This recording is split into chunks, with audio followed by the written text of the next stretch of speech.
बच्चों, so our question is compound A reacts with Na metal to give B। ठीक है, compound A जो होता है वो रिएक्ट करता है सोडियम मेटल से, क्या देता है, B देता है। A जो होता है वो और रिएक्ट करता है किससे, PCl5 से, और फिर C देता है। और फिर जब B और C के अपन रिएक्शन करवाते हैं, B and C react with each other to give dimethyl ether. जब एक दूसरे से रिएक्ट करेंगे तो देते हैं डाईमेथिल ईथर। तो A, B और C हमें बताने हैं। ठीक है, अब देखो जैसे कि हमें ऑप्शंस में दिए गए हैं A, B और C, मतलब जो ऑप्शन दिए गए हैं ABCD, तो हमें बोला गया है A, B और C बताना है। तो हम ये मान सकते हैं कि ये जो भी फर्स्ट नंबर पे होगा A है, देन B होगा, देन C होगा। तो देखो इन तीनों चारों में ही ये बता रखा है कि A जो होगा, इन तीनों में तो सेम बता रखा है, एंड जो डी ऑप्शन है उसमें बता रखा है कि A जो है वो CH3Cl हो सकता है। तो देखो दोनों में चेक कर लेते हैं।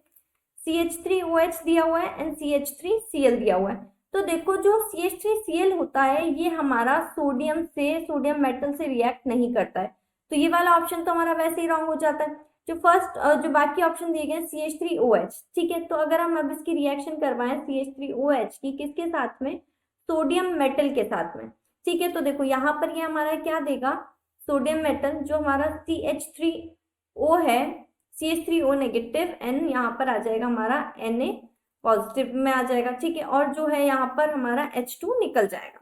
ठीक है, अब देखो तो A तो आ गया हमारे पास, ये A है, ये हमारा आता है B। ठीक है, B क्या है हमारा, B है हमारा सोडियम मेथॉक्साइड। ठीक है, अब इसके बाद बात करते हैं हम, A आ गया, B आ गया। अब यहाँ पे लिखा हुआ है A जो है वो रिएक्ट करता है किससे, PCl5 से भी। अब A जो है यानी कि CH3OH की जब हम रिएक्शन करवाते हैं किससे, PCl5 के साथ, तो देखो यहाँ पर क्या आता है, एक तो आता है यहाँ पर CH3Cl, ठीक है, एक आता है हमारे पास HCl, एक आता है हमारे पास POCl3। ठीक है, ये आता है। तो अब A, B and C हमारे पास आ गया। ठीक है, C आता है हमारे पास CH3Cl। अब आगे बोला गया है कि अब B और C की जब रिएक्शन करवाते हैं एक दूसरे से, तो यहाँ पे क्या आता है, डाईमिथाइल ईथर। तो देखो B और C की एक और बार रिएक्शन करवा लेते हैं, CH3ONa है। ठीक है, इसकी रिएक्शन करवाई CH3Cl से, तो देखो क्या आता है यहाँ पर, ये नेगेटिव की तरह, ये पॉजिटिव की तरह बिहेव करता है, ये पॉजिटिव, ये नेगेटिव की तरह। CH3O जो है न्यूक्लियोफिलिक नेचर शो करता है, ये यहाँ पर जब रिएक्ट अटैक करेगा तो यहाँ पर क्या आ जाएगा, CH3OCH3 आ जाता है, और यहाँ पर क्या निकल जाता है, Na यानी कि सोडियम मेटल निकल जाएगा, वो Cl के साथ चला जाएगा, तो NaCl आ जाएगा। अब देखो अब यहाँ पर क्या ये ईथर है, तो देखो एक ऑक्सीजन के साथ जब दो एल्काइल ग्रुप जुड़े हुए होते हैं तो हमारा ईथर कहलाता है।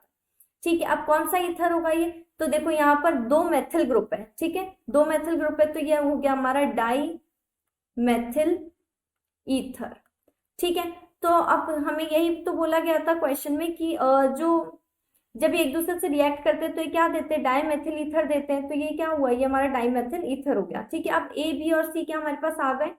तो देखो A तो हमारे पास CH3OH था, तो ये तो तीनों में है। अब B हम देखते हैं, B आना चाहिए हमारे पास CH3ON है, तो ये आता है हमारे पास किसमें, A में, और जो C है उसमें। बाकी जो B है उसमें CH4 है, तो B ऑप्शन भी रॉन्ग हो जाता है। अब इन दोनों में से हमें चेक करना है, तो देखो जो हमारा C होना चाहिए वो होना चाहिए CH3Cl, तो वो आ रहा है सिर्फ ऑप्शन नंबर C में।